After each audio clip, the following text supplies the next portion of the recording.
पृथ्वी शेजाच्या हस्तावर तरलेली नसून दीनदलितांच्या हातावर तरलेली आहे असा विज्ञानाचा संदेश देणारे साहित्य सम्राट अण्णाभाऊ साठे, क्रांतिगुरू लोकदास साळवे, संत रविदास आणि सर्वच बहुजन महापुरुषांना या ठिकाणी विनम्र असं अभिवादन करतो। आज या महत्त्वपूर्ण कार्यशाळेमध्ये कार्यशाळेचे या ठिकाणी अध्यक्षस्थानी सांगळे साहेब आणि जी मस्के साहेब, पवार साहेब, आपल्या करुणा खराताई, कुलकर्णी मॅडम आणि सर्वच या ठिकाणी जिल्ह्याचे व्यवस्थापक सोनवणे साहेब आणि सर्वच मातंग समाजातील हुशार बुद्धिमान असे जाणकार असे बांधव मित्र, आयोजकाला सांगितलं कमी शब्दात जास्त विचार मांडा, परंतु या ठिकाणी आजचा जो कार्यक्रम आहे तो कार्यक्रम म्हणजे अण्णाभाऊ साठे महामंडळाच्या जी योजना आहे त्या योजनेच्या विविध योजनेची या ठिकाणी माहिती सांगितली। बोलत असताना खरकस साहेबांनी सांगितलं, मस्के साहेबांनी, की जालन्याचा जो परफॉर्म आहे तसं औरंगाबादला जो कार्यक्रम झाला तो जरा भरगच्च होता। जालना जिल्ह्यात त्या कार्यक्रम झाला तर मी त्यांना त्याचं कारण देखील सांगितलं की साहेब, मस्के साहेब, काय झालंय आपल्या समाजामध्ये, मातंग समाजामध्ये पूर्वी काही लोकांनी 5-5, 10-10 रुपये आणि 50,000 रुपये ते डिफॉल्ट झाले आणि डिफॉल्ट झाल्यामुळं त्यांना आता कर्जाची अपेक्षा राहिली नाही आणि पूर्वीच महामंडळ जे आहे ते गायला बंद पडलं होतं। सगळं बंद पडल्यामुळं त्यांच्या ज्या आशा आकांक्षा होत्या की आपण काहीतरी नवीन उद्योजक तयार होऊ, परंतु त्या पूर्णपणे मावळल्या होत्या। मला महत्वाचं हे सांगायचंय की आपल्या या महामंडळावर सांगळे साहेब असतील आणि मस्के साहेब असतील, ते प्रचंड बुद्धिमान माणसं आहेत आणि त्यांनी फार कष्ट करून मेहनत करून या ठिकाणी या महामंडळाला बजेट कसं मिळेल आणि तुमच्या सर्वांच्या संघर्षामुळे हे देखील महत्वाचं आहे। कार्यकर्त्यांनी देखील संघर्ष केला, महामंडळ वाचलं पाहिजे यासाठी संघर्ष केला आणि या सर्वांच्या संघर्षातून आज महामंडळ उभा आहे। आज या ठिकाणी साहेबांनी जो कर्ज परतफेडीचा कार्यक्रम आणि त्याचा सत्कार केला ते खरंच उल्लेखनीय आहे की आपण एखादा कर्ज घेतल्यानंतर ते परत वेळेवर परतफेड केलं पाहिजे। साहेब, आणि पुढे मी तुम्हाला सांगेल की कर्ज परतफेड करणं हे ठीक आहे, परंतु या ठिकाणी या देशामध्ये, या महाराष्ट्रामध्ये हजारो करोडो रुपयाचे घोटाळे होतात आणि हे घोटाळे जाहीरपणे होतात। मालण्यासारखा माणूस करोडो रुपये पैसे घेऊन गायब होतो, त्याचा पत्ता लागत नाही आणि जर या ठिकाणी जर आपल्या मातंग समाज म्हणजे जो दबला पिचलेला समाज आहे आणि त्याला जर कर्ज भरण्यासाठी किंवा पहिली गोष्ट त्याला कर्जासाठी बँकेने पैसे उभा करत नाही आणि त्याला जर कर्ज भरण्यासाठी या ठिकाणी जर दबाव आणि प्रेशर देत असलं तो पहिला डिफॉल्टर आहे, तर मला वाटतं यावर देखील आता तोडगा निघाला पाहिजे।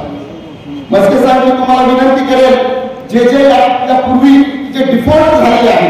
तर मला वाटतं त्या डिफॉल्ट यादीमधून त्यांना काढलं पाहिजे, मग ते बसलं पाहिजे आणि वन टाइम सेटलमेंट असेल किंवा काय जे असेल, मला वाटतंय 10,000-5,000 हजारासाठी मातंग समाजातले तरुण भूतपूर्व लोक या ठिकाणी डिफॉल्ट झालेले आहेत आणि डिफॉल्ट झाल्यामुळे ज्यावेळेस ते बँकेत या ठिकाणी महामंडळाचे सर्व लोक चांगले आहेत, त्याच्यामध्ये काही अडचण नाही, कारण आपलं महामंडळ आहे आणि आपल्या महामंडळाचे लोक प्रत्येकाला त्या महामंडळातल्या लोकांना वाटते की आपला समाज उभा झाला आहे, परंतु तुमच्याकडून फाईल येते आणि फाईल गेल्यानंतर ती बँकेत जाते, परंतु बँकेचे जे अधिकारी आहेत ते फार म्हणजे निबंधक आहेत, त्यांना मातंग समाजाच्या सगळेजण माहिती नाही। म्हणून मला या ठिकाणी विनंती करायची की या ठिकाणी जर आता लीड बँक मॅनेजर असता तर मला वाटतं हे काम आपला कार्यक्रम आहे तो खरंच सक्सेसफुल झाला असता असं मला वाटतं। महामंडळ कर्ज देते, महामंडळ सबसिडी घेते, कर्ज देत आहे, परंतु बँकेचे जे अधिकारी आहेत ते मला वाटतं की त्यांना बदमाश हा शब्द वापरायला पाहिजे, ते लोक आपल्या लोकांना कर्ज द्यायला उभा करत नाही। आज बाबा तुम्ही प्रत्येकाच्या अवस्था आहे, काहीतरी कारण दाखवतात, मला वाटतं भैयाला सांगितलं या ठिकाणी जातं काठी, आठवले साहेबांनी सांगितलं जातं काठी त्या कमी केल्या पाहिजे, सगळं काही होईल, परंतु सगळ्यात महत्वाचं दुसरं साहेब काय असेल तर या ठिकाणी महापूजा आपण या ठिकाणी सगळ्यात महत्वपूर्ण काय असेल तर बँकेचे जे लीड मॅनेजर आहे त्यांची मिटिंग घ्या, त्यांची मिटिंग घ्या, त्यांना सांगा जर या ठिकाणी जे तुम्हाला टार्गेट दिले ते टार्गेट तुम्ही पूर्ण करा। मला वाटतं आपण जर 10-15 वर्ष अगोदरचा विचार केला तर मग ते SBI असेल,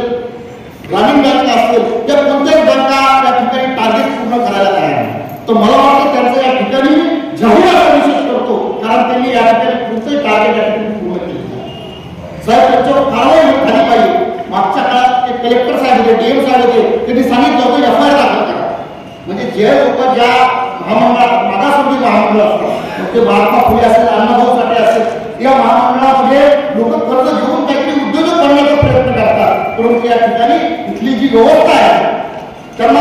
असं दाखवायचंय की आपण टार्गेटही पूर्ण केलं नाही तर कुणीही काही वापर करू शकत नाही. म्हणून साहेब मला तुम्हाला विनंती करायची की ज्यांनी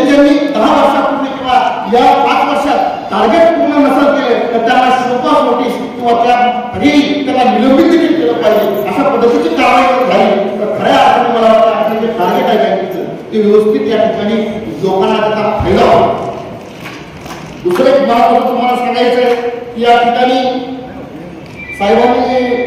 मी पुन्हा एकदा औरंगाबादला संभाजीनगरला सांगितलं तोच विषय या ठिकाणी सांगेन. साहेब आपल्या महामंडळाच्या माध्यमातून महिला समृद्धी योजना असेल किंवा आपली या ठिकाणी दुसरी अशा बऱ्याच भांडवल योजना असेल, पण सगळ्यात महत्त्वाचं काय असेल तर आपल्या या ठिकाणी स्वातंत्र्य समाजाचा मुलगा हा शिकला पाहिजे. यासाठी जर महामंडळाच्या माध्यमातून मुक्ता बाल संस्कार केंद्र म्हणजे प्रत्येक मानवाड्यामध्ये जर ते जर उभं राहिलं आणि त्या माध्यमातून जर मॉनिटरिंग या ठिकाणी महामंडळ